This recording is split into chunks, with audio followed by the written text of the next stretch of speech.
সাহেবের এবং অন্যান্য মাওলানা মতিউর রহমান নিজামী সাহেব, মীর কাসেম আলী সাহেব, এই সমস্ত মামলাগুলোতে আমরা দেখেছি যে অ্যাপিলেট ডিভিশন রায় দেওয়ার পরেই পূর্ণাঙ্গ রায় বের হওয়ার আগেই শর্ট অর্ডার দিয়ে তাদের মৃত্যুদণ্ড কিন্তু কার্যকর করা হয়েছে।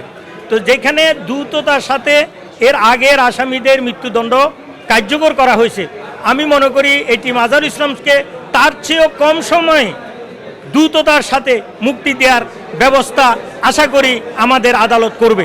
যেহেতু আদালত ইতিমধ্যেই সেই রায়গুলোকে এবং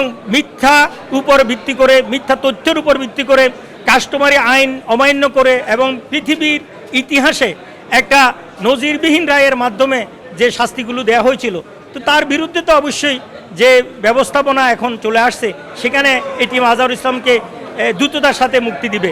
এবং আজকে শর্ট আদেশ আমরা চেয়েছি, কোর্ট সেটা অ্যালাউ করেছে।